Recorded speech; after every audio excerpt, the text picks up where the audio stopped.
Yeah. And I think I saw a quote by you that said that your whole life is culminating on this night. Something like that? My life's work coming down to one moment, you know. So 17 years. That's just in boxing, you know.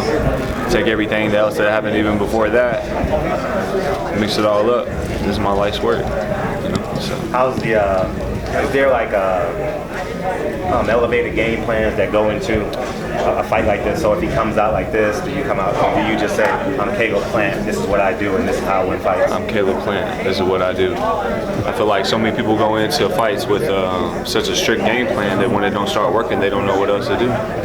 So the plan is just to go in there, be me, and make adjustments as needed. So seems like you're the underdog, you're plus 200 somewhere in there from Vegas, but it seems like online more people are picking you to defeat Uzcategui based off of your potential, because they say we haven't really seen Caleb Plant in a big fight.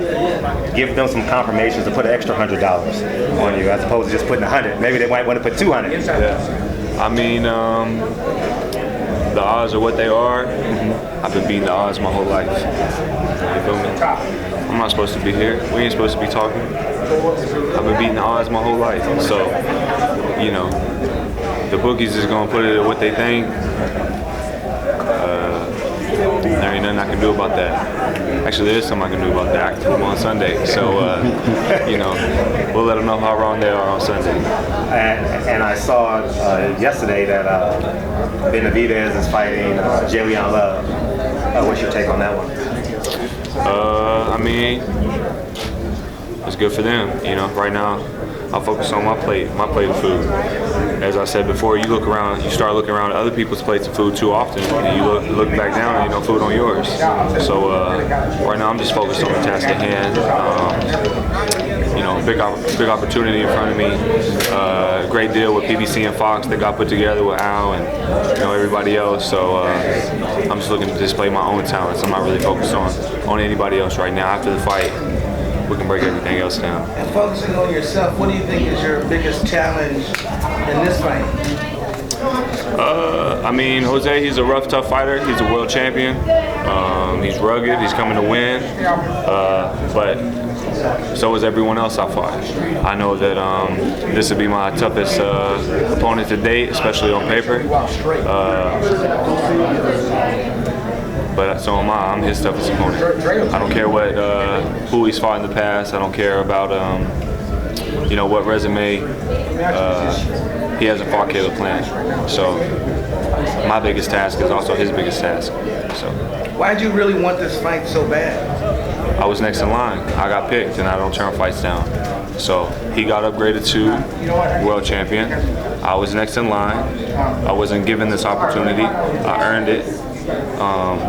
We were scheduled to fight in August. 5 weeks before, I broke my hand in training. The fight was still signed. We just had to push it back, and it's all healed up, and here we are. So. You said in an interview, I believe it was the Boxing Voice or something like that, you says, this Caleb Plant beats the Caleb Plant in August. Why? Would have whooped him, boy. I never heard a fighter say that. That kind of piqued my interest. That boy. That Caleb Plant, that boy would have got whooped. Yeah. Why? I'm just, when I hurt my hand, I didn't, I used my time wisely. I didn't sit on the sideline, wait for things to get ran back up. I used my time wisely. I stayed sharpening my tools. I stayed in the weight room. I stayed on my stability. I stayed on my core. I stayed on my, you know, right arm stuff, whether it's curls or working on my right hand in the gym, and working on my strength, my punching power, and y'all gonna see a new Caleb Plant on Sunday. And I can show you better than I can tell you. You know, fighters, they stand before you guys all the time. They tell you things, and it never comes to fruition. So as much as I can tell you, I'd much rather show you. Coach Wade, you talked about your stabilization, your strength and conditioning. Can you speak upon those things that you and Coach Wade has been doing, working together? Just, you know, explosive work, strength work, power work, you know, functional movement, not just in there lifting weights trying to be a football player. I'm a boxer. You know, that's what I've been my whole life. So that's all we're looking to work on is be a better boxer. I'm not trying to be the best basketball player, the best football player, nothing like that. We're just working on stuff for Caleb Plant to be the best Caleb Plant that he can be. So. Caleb, when you say that this is the culmination of your life's work, the gravity of that moment, has that hit you yet, or is that maybe something that'll hit you in the locker room? Is that like wow, or is it just kind of time to get to work? I mean, like, is it a bit too big for me? No, I'm just asking, like, the gravity of the moment. Yeah, like, how do you feel are you kind of like, yeah, it's time, let's go to work? Or are you kind of like, you're going to kind of like bask in it maybe a little bit and just kind of like enjoy it and all that? I don't know. What's that going to be like? Well, for some people, it may feel too big for them, but when you created the moment, it can't be bigger than you. So I'm calm, cool, collected. I've been boxing my whole life,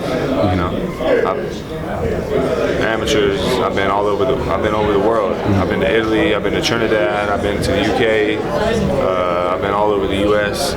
I've done international duels. I mean, I've been doing this my whole life.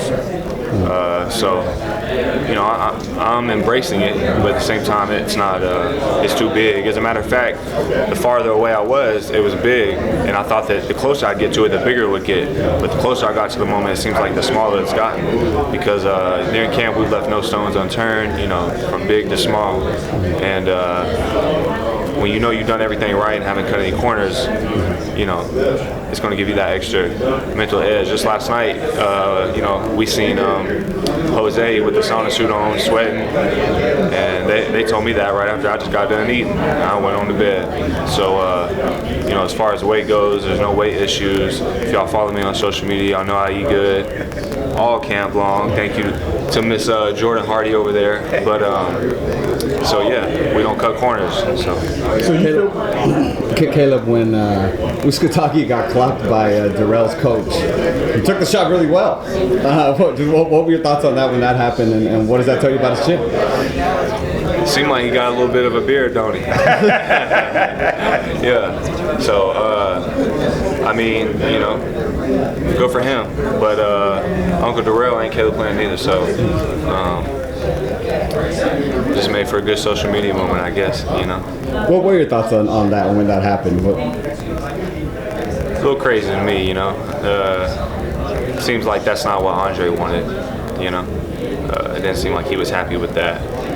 But, sometimes we get caught up in the moment with the people we love, and sometimes we overreact. I'm sure we've all been there and done that in one scenario or another. So, that's how he handled it, So, hard to speak on things, how exactly you would handle something unless you're in that situation. So,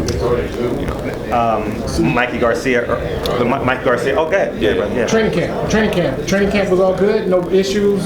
Smooth as butter, man. Smooth as butter, he says. Yes, sir. This has been I'm sure y'all have heard this a million times. This is my best camp ever. But this has truly been my best camp ever.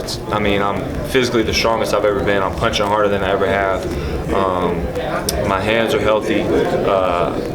It's a little crooked. Y'all can see it's a little bit crooked, but I've been winging it, sparring. I've been letting it go. It hasn't been giving me any trouble, any problems at all. That fit in the glove still? We got a custom glove with the thumbs on this side. But yeah, camp, from the quality of sparring, we've had Ahmed Abiali, who was fighting on the show as well. I want to give a shout out to him. Anyone who knows Ahmed Abiali knows he's a rough, tough dude who comes forward. He's bigger than Jose. He's thicker than Jose. He's stronger than Jose. That dude's, 200 pounds. And let me just say, it's been, I've been doing good sparring. So, but shout out to Ahmed Abiali. Thank you for the work, man. The dude, he brought it all camp long. He's giving me great rounds. So, what is it that you plan on taking advantage of against Jose come Saturday night or Sunday night? You have to tune in. I'll be there. All right. I'll be there. You dropped info on the after party. Is that confidence, or is that just? Does that give you an edge, or because Uzcategui's gonna see it and this team is gonna see it? So, I mean, I'm taking the belt to Greystone. Greystone. Yeah. So, That's it. Drake got a song, Popping Bottles at Greystone. Well, maybe he'll be there. Last question for me. Sensitive subject, I know, but talk about the incentive you have to walking into the ring. When you go into the ring, it's I don't want to say a heavy heart. It might be even more enthusiasm and more inspiration for you. Just touch on that for a moment for us. By no means have I ever claimed to have the worst story. I didn't grow up the poorest kid. I grew up poor, but not the poorest. I grew up tough, but maybe not the toughest. I grew up, it was hard, but it may not have been the hardest. But that story means something to me. And I have been through things that a lot of people haven't. I've been through things that have folded a lot of people and made them break, and I haven't. I said many times, I'm going to keep on saying it, I've taken many defeats throughout my whole entire life. I've never been defeated, ever. I come out the other side every time. Every time. That gives me confidence to know that I cannot be folded. So, help some people going through similar issues. How do they overcome them? How do put one foot in front of the next? Wake up every morning with a confident personality or a confident outlook. How do you get through it and help others that are going through the same thing get through that? There is no secret. It's no math equation. You stand up out of bed. You put one foot on the ground, and you put another foot in front of it, and then you put another foot in front of it, and you just keep going. That's it. And it's up to you. No one can want it as bad as you. No one can want this for me as bad as I want it for me. If there's someone out there who wants it more for me than I do, it's not going to work. At some point, the water's going to get too deep. I'm going to drown. I'm going to quit. So if you determine to make it, you'll make it. If you dedicate yourself to something for 15 years straight, you're gonna sit there and tell me you're not gonna be a master at that? Sure. It's the masters who get paid at what they do. You dedicate yourself to 15 years of something, you're gonna be a master at it. Mm-hmm. But pick what you love. You know what I'm saying? My father always told me, do what you love, you'll do it well. Mm-hmm. So. You sound like Malcolm Gladwell. I don't know, you know what Malcolm Gladwell is? Is that before my time? You called me old motherfucker, doctor. Yes. He said it. No. Hey Fi fans, it's Michelle Joy Phelps. If you haven't already subscribed to my YouTube channel, make sure you go ahead and do so by clicking this icon right here and hit the bell button so you can get notified every time we upload a new video. And we also have a free app available on iTunes and Google Play, so make sure you go and download that. Bye Fi fans.